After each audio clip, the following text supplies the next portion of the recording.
you're a business owner, it's really helpful to know the money monsters for your employees. And so you want to know that, okay, what their personality type is, because that's going to affect your business. If you got these untamed money monsters running around inside the heads of your employees, it's really good to at least know what they are and address them and have a way to move forward more effectively. Hey there, I'm Cody McGuffie. I'm a husband, dad of 3, and I'm the founder of EverBee. EverBee. Where we serve over 1 million creators across the globe, helping them grow thriving online businesses. I believe every single human is a creator, and I believe every single creator should own a business. A business that gives them the freedom to build the life that they dream of.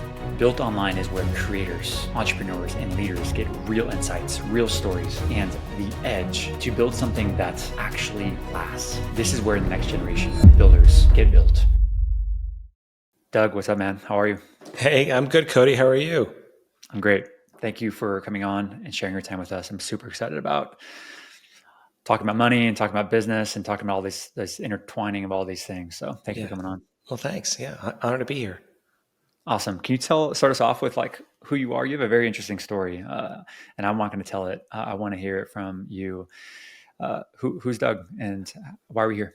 Oh, well, that could take the whole episode. I'll try to keep it short. So right now, I'm an author at the present moment. I've written 2 books. The first one is called From Monk to Money Manager, a former monk's financial guide to becoming a little bit wealthy and why that's okay. And my current book, which I hope we get to talk about, is called Taming Your Money Monster, 9 Paths to Money Mastery with the Enneagram. And so right now I am an author, a speaker, and a coach. And my backstory is quite unusual. So I started off by studying philosophy in college. Then I went off to join the Marine Corps and went to officer candidate school. And I graduated, taught my class, but then decided that that probably wasn't the right life career choice for me, that maybe unresolved anger issues and high explosives are a bad combination. I shouldn't be blowing people up for, whatever daddy issues, whatever's going on in my head. So I left the Marines and I became a Benedictine monk, and I joined a monastery. I was trying to figure out, if I was going to leave the Marines, what would be maybe a higher calling where I would have all the things I liked about the Marines, the discipline, the camaraderie, the esprit de corps, and maybe a higher purpose. And also was looking for the meaning of life and trying to find God, whatever that means. And also was a great way to annoy my parents and really rebel against how I was raised. It was pretty antithetical to my upbringing. And so, but I was also trying to escape the world of money and materialism, because I grew up in a family where money was really weaponized, and it felt like money was evil, money was bad. That was my childhood scripts that I had around money. I had these really maybe toxic ideas about what the world of finance is and what the corporate world is like, and all these things that just kind of felt really yucky to me as a kid. So I wouldn't have to deal with money ever again. And then a few years into my monastic journey, the monastery went bankrupt. And so turns out we all hated dealing with money, and we probably took the vow of poverty just a little too seriously. But, it just, things went off the rails from the finance side, and someone had to pick up that ball, and it ended up being me for a number of reasons. Even though I was financially illiterate at the time and didn't know what I was doing, but at least the bar was pretty low. I couldn't do much worse than what had come before me. So, I went to a library and grabbed every book on finance I could get and read them all and learned a few things and managed to pull the community through that struggle. But then fast forward a whole bunch, and I was the monastery I was in was a teaching order, so we were all teaching in a prestigious private school. And I started teaching econ and personal finance as an elective. I was the chair of the mathematics department. I thought, this is teaching kids about compound interest is more important than the quadratic formula by a long shot. Why do we teach people all these things? I'm not saying the quadratic formula is unimportant. It's just like, is that the thing you're going to really need when you go out in life? I haven't used it. Have you? I mean, what's the deal here? So, at any rate, then I realized that for a class project one day, in my econ class, I opened up the school retirement plan to show the kids how it worked, realized it was a complete train wreck, and it was everything that you could want that could be wrong in a retirement plan was in our retirement. We had high fees and poor performance and no fiduciary oversight and all these other things. So I went looking for a company that could do a better job, and I couldn't find one. It turns out it was an endemic problem across the country that almost all school retirement plans, public and private, are being very, very badly mismanaged, in my opinion. with no fiduciary oversight. If for people who know what that means, it's an important term. And I thought, well, I'll build a business. This is a pain. You find a pain point and you have a solution. And I found the pain point and went off and started my own investment advisory firm from inside a monastery, which was an absolutely insane idea, but I did it.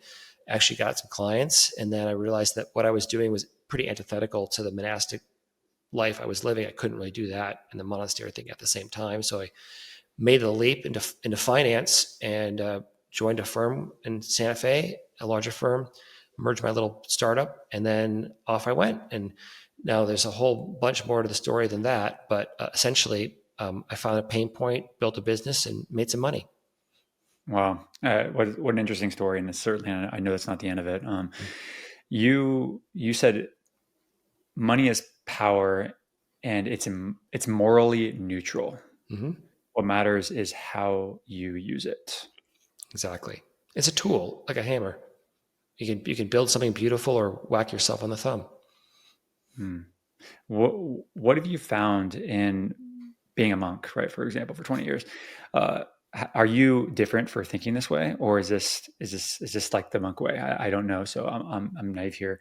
But are you rebelling against anyone by saying that now, or is this the opinion that you've all had in your entire life? Oh, it took me many years to come to that conclusion. Like I believe St. Paul when he said that the love of money is the root of all evil. I took that a little too literally, and I didn't really understand what he meant by it. Or there's different interpretations, to put it that way. That's interesting.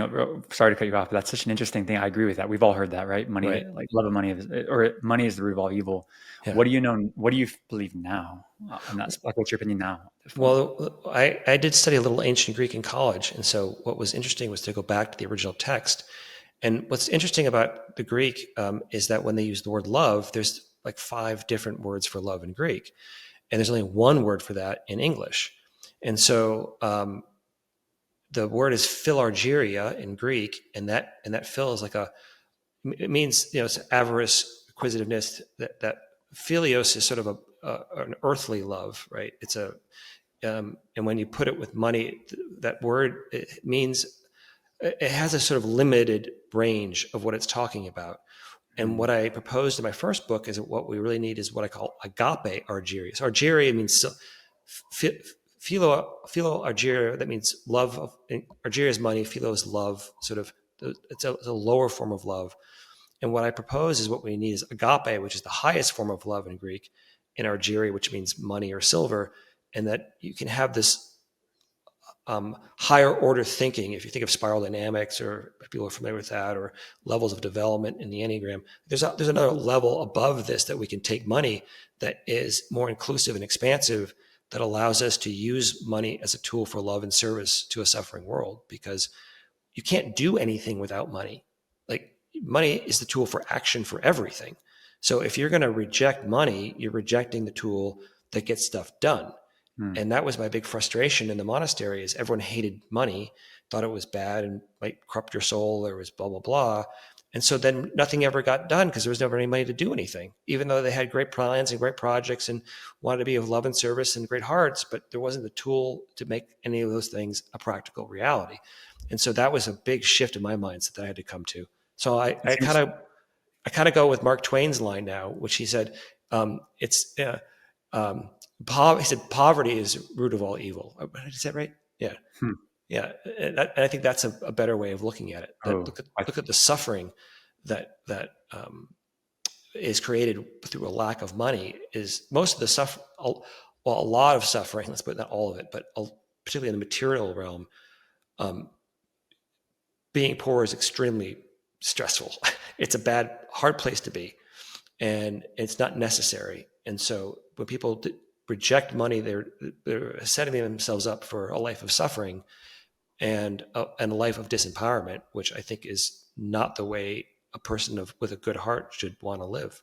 Yeah, no matter of which faith you are, I don't think anybody's God actually wants you to live in scarcity, to live in poverty. Yeah. I haven't studied all the religions, but I'm pretty sure even if you're not religious, none of them, I don't think, speak of that I'm aware of. Like, Yeah. I think that we've interpreted, and again, I'm not the expert on this stuff, but my own opinion is, as a society, we almost like turned Christianity, for example, into like it's actually virtuous to be poor Right. and and to actually just have less than, Right. And I think this is more of a cultural thing. Hmm. That I actually think it's completely wrong. I don't think that that's actually the intention of that. I think if anything No. is quite the opposite. It's like Right. we want to live in abundance and we should not be, uh, that's not saying that we should go and be selfish, but money doesn't equal selfishness. Money doesn't Right. equal those things. And we've There, somehow clumped them all in and made it all messy. And it's not true. exactly. Like there's no be a decent human switch that flips on or off depending on the size of your bank balance. Mm, Right? Your kindness and your tax bracket are not correlated. completely agree. And So with that being said, my own opinion here is that money is the amplifier of who you right. already are, who Right. you want to be. Yeah. Money, if you're a pretty bad person, you're going to be, when you're poor, you're going to be you're probably a worse person when you have more money. Right. It doesn't. And It doesn't. It doesn't change it one way or the other. It's like, but what I hope to do is to take people who have good hearts, who maybe rejected money for the wrong reasons, to try to convince them that they're playing the wrong game and mm, misunderstanding these sacred texts. And you have to remember, and we don't have a lot of time, I know, on the show, but um, when we look at the Bible, whatever your tradition is, those texts were written in a time that was very different from ours. Free markets hadn't been invented yet. Corporations hadn't been invented yet. Democracy, free trade, all these things were not, they didn't exist. It really was a zero sum game in the old days, where if you were wealthy, it was because you were taking from the poor. That was probably mm. true in the time of, say, Jesus or Muhammad or, Buddha. Like it was, Yeah, taxing your civilian, like taxing people like heavily and just right. kind of like, yeah, It's okay, I'm with you. slavery. So much of the economy was slave based too. Yeah, So like all these other true. things. So of some sort, or feudalism of some sort or another. And now in a free market, that's not true. Being wealthy can be a win-win. It's not zero sum. My Mm. wealth doesn't make you poor. Just the opposite. We can in theory. I know I'm not trying to wave my fairy dust magic wand and say it's all peaches, cream, and roses, but Capitalism is perfect, right, Doug? Like, right, I'm not saying that, but my wealth doesn't make you poor. In fact, in many ways, the more wealthy you become, in some ways, it can actually help the economy in a number of, so I'm not, that gets complicated pretty quick, but you get the point. it does, but generally speaking, we're saying the same thing, and I Right. think generally we're right about this. I truly believe that. I agree. Like the idea that I think who was it? It was Paul Graham, I think, a startup YC startup founder. He had this interesting article, or I guess whatever, write up about the idea of the pie fallacy, right? Is like the limited pie fallacy. Are Mm-hmm. you familiar with Mm-hmm. that? You Yeah. probably Mm-hmm. explain it. You probably explain it better than I do, but it's like because you have a piece of pie, and I have a pie, that means there's less pie for other people, Right. No, and there's that's no not point true. where the amount of money runs out. Money is constantly being generated in our economy all the time. Right. That's why we have inflation. So there's no limit to how much money we can generate, and there's no limit to how much money you can have, and that it doesn't. It's not zero sum. Yeah, It, and it that's isn't always zero sum. Sometimes it is, but that's the exception to the rule in a free market economy. There's yeah. externalities and there's problems like that, which we can get into. But that's the downside of capitalism, of course. But that's another conversation. Yeah, I find that in many of my circles, or maybe when I grew up, there was this, especially with the most, honestly, like such good-hearted people. There were so many good-hearted people that somehow took the victim route Yeah, of the money thing and just said like, well, that's like almost, it was like a right, like I'm virtuous, righteous. Yeah. Well, righteous. that's what I get into in my book. So maybe we could pivot to the book a little bit, Yeah, interesting. which, Let's talk which about it. is again, it's Taming Your Money Monster. 9 paths to money mastery with the Enneagram. Thanks for the plug. And so what I do is I identified these different archetypal patterns of personality and the different money monsters that people are likely to have. And you just described some of them very, very clearly, like that victim mentality is one of the money monsters, or that sense of being pious because you think money is impure, and so you don't touch it, you reject it, have a holier than thou attitude because I don't play the game, I'm better than you, or those are so it really helps. The book really goes deep into the structure of individual personalities, and then helps you understand where you are going to likely get stuck in your relationship to money. Interesting. What are the other ones in there? So how many is there? How many monsters are there? Okay, so well, there's 18 in total, because there's not. But the good news is you probably only have two to deal with, one or two. And so the Enneagram is uh,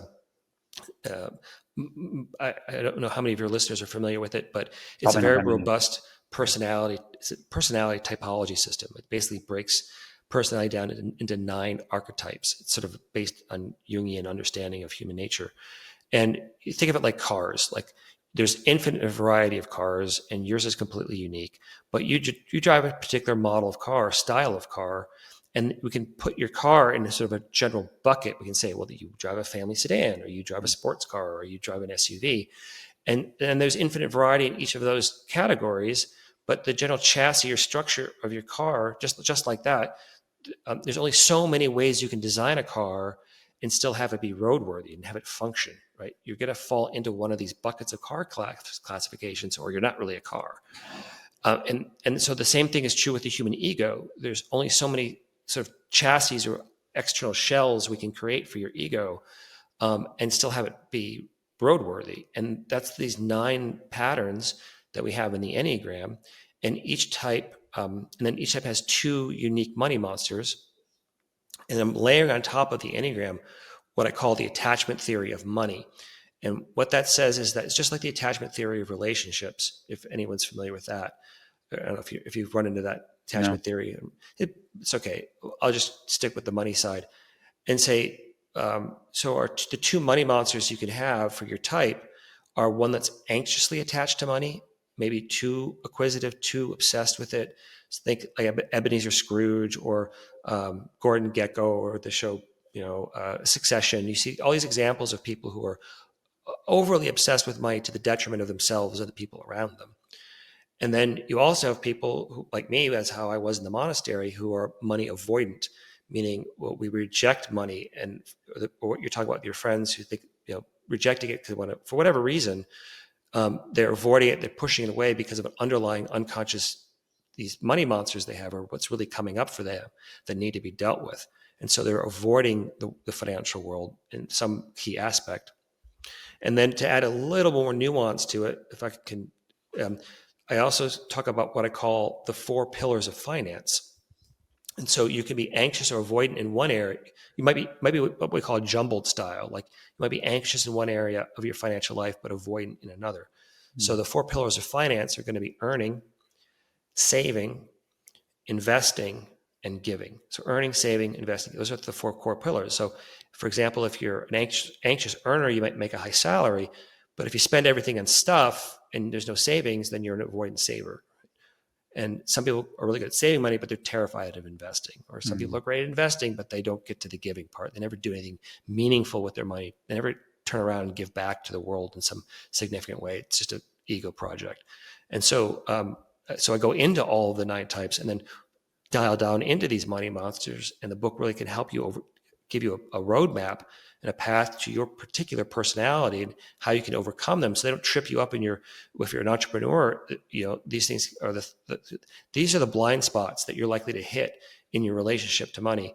And if you're a business owner, it's really helpful to know the money monsters for your employees.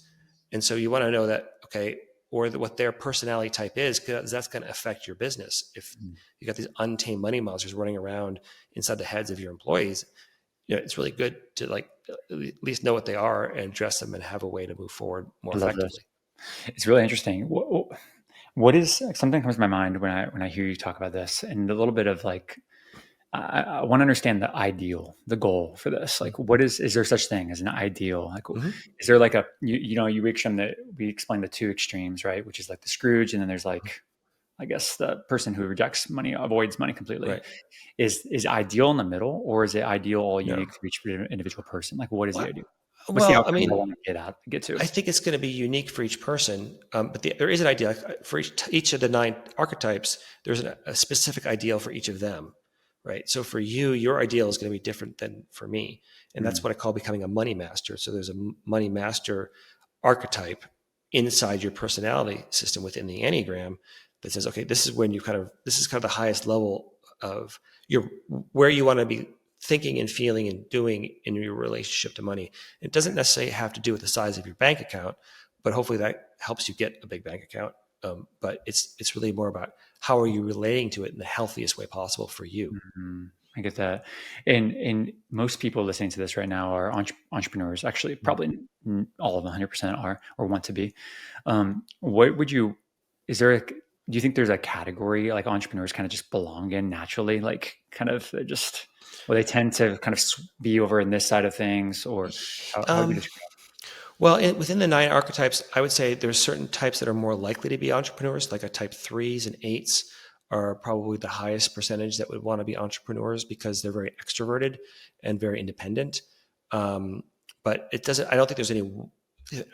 Um, I would probably suspect that type 6s are less likely to be entrepreneurs for a number of reasons, and 6s and 9s probably wouldn't Mhm. necessarily be entrepreneurs as often as other types. But there's a tremendous again variety inside each of the types because you have to think of the enneagram like a fractal. Like if you know what a fractal is, it's a geometric pattern that goes on infinitely with infinite variety. But it's a very simple mathematical equation. So it's got a firm structure but infinite variety inside of it. Okay. And so when we're talking about the 9 types in the Enneagram, that's like the surface level of this fractal. And then there's infinite layers that go down, and that creates tremendous nuance within each of the 9 types. So it depends where you land within the subtypes of your type, which is too much to go into here on this show. So I'm making broad generalizations that don't always apply to everyone within a category. But generally, I would say the 3s, the 8s are probably likely to be entrepreneurs. 6s and 9s less likely, but I don't want to hold that too strongly.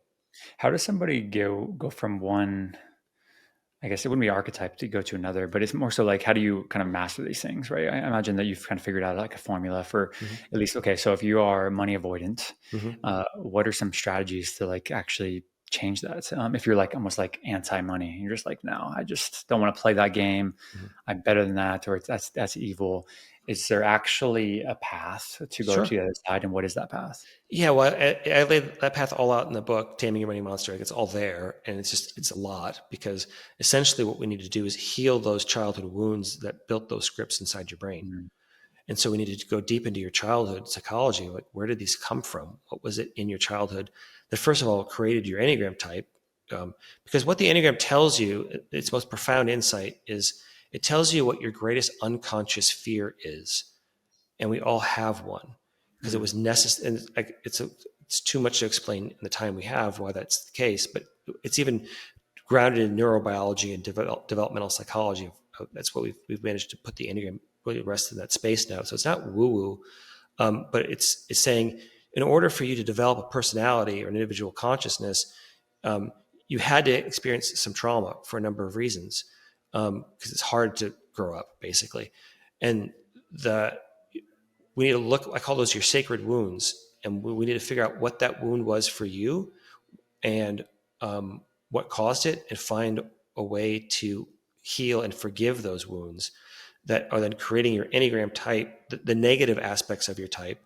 And then there are also those same wounds that are cause those negative money scripts. Like, where did they come from? And so mm. you have to first identify them. Number one, that's the first step.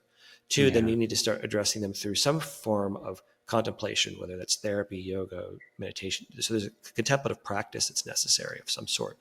Um, Mm. and then, and also, I think some spiritual grounding to container to help you move through um, this trauma, whatever that container would be, whatever that community is for you, but finding ways to really address it, acknowledge it, and then and see how it's creating unnecessary suffering for you and the people Mm. around you. And then it's mindfulness essentially. It's a mindfulness practice is what you need, and then Yeah.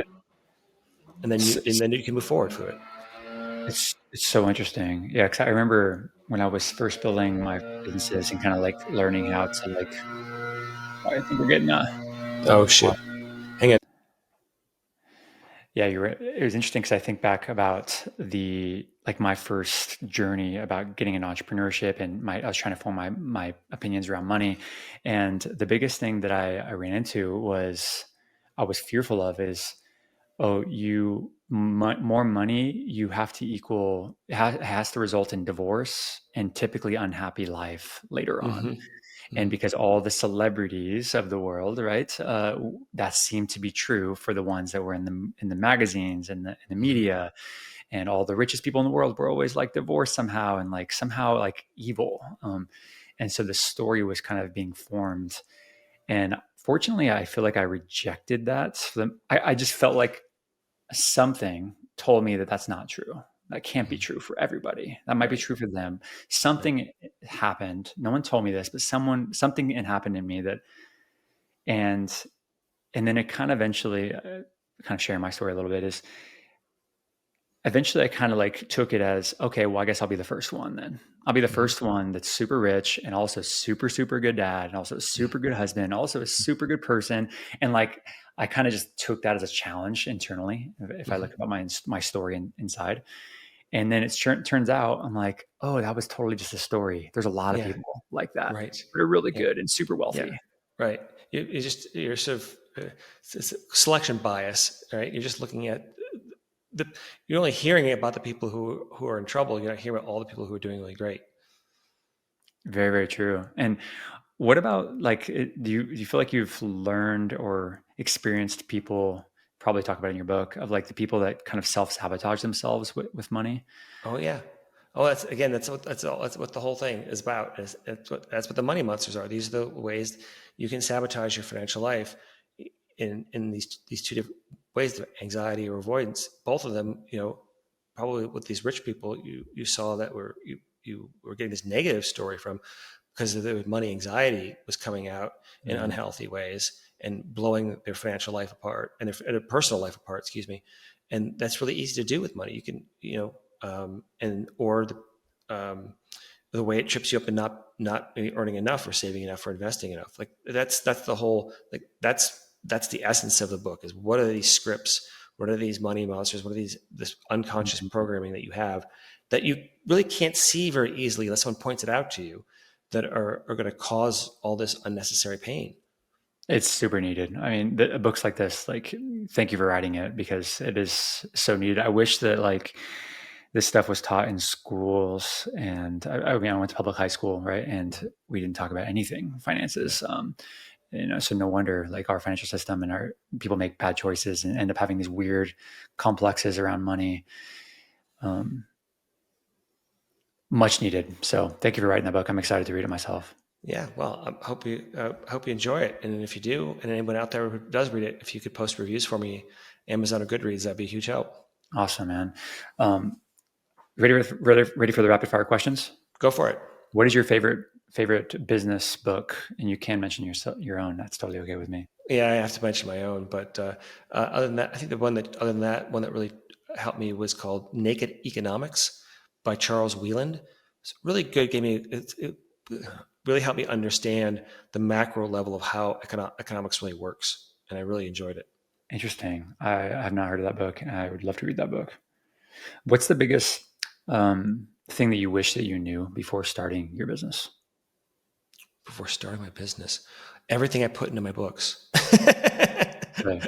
Right, like it's a cliche, but they say most authors really what they do is they write to themselves, Yeah. and so like everything I'm writing about is all the stuff I wish I had known. It could go back in time and tell my Mhm. 20-something self about life, and trying to pass that wisdom down so people coming up behind us don't have to go through all that. They can it's a cheat sheet essentially for you know where you're likely to going to get tripped up.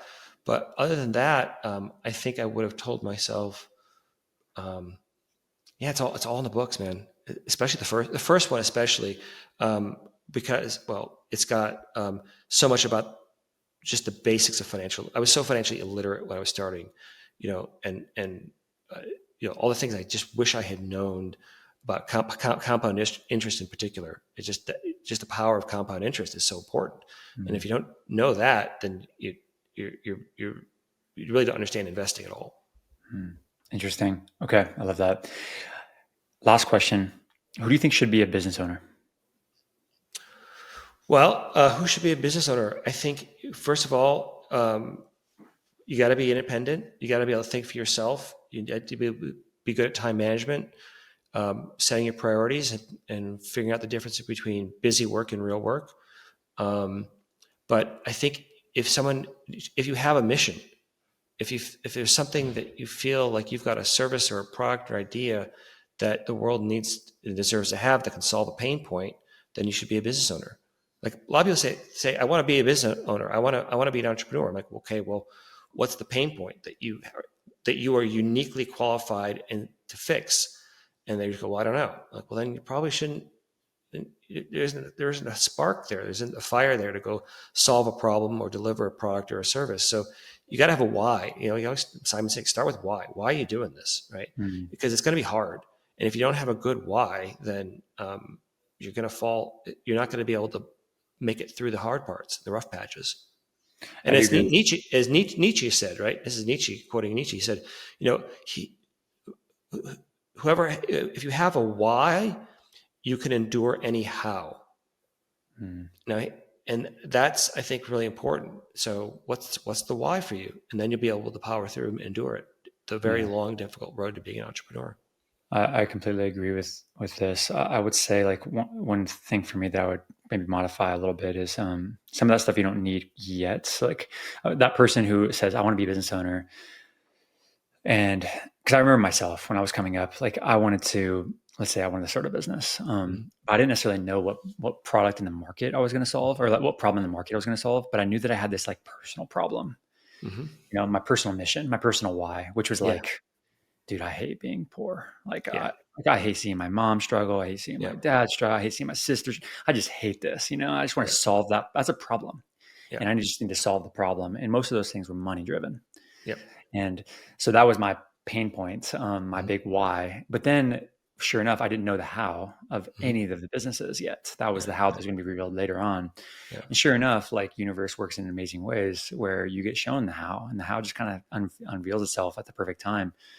And so that was my own experience. Was I didn't know quite yet what the pain point was, but I started to form my why pretty early on, but it wasn't related to the product or the problem, the problem in the market. Yeah. Well, that's good enough. As long as you got the fire in you for whatever reason, then you'll be okay. Yeah. Interesting. Doug, where can people learn more about you, follow you, grab your book? Yeah, you can check me out. My book's available, Taming Your Money Monster. It's on booksellers everywhere, but Amazon's always easy. And then you can reach out to me if anyone would like any coaching or a good keynote speaker or just wants to get in touch. You can reach me on my website, which is just my name, DougLynam.com, DOUGLYN as in Nicholas, AM as in Michael.com. And my email is the same, is my name, Doug@DougLynam.com. So those are all great ways to reach out. Beautiful. And we'll link to all Doug's links in the show notes in the description below, depending on where you're watching this. But Doug, thank you very much for coming on and sharing your time with us. Well, thanks, Cody. It was a pleasure. Hope you have a great day. You too. Talk to you soon. Be well.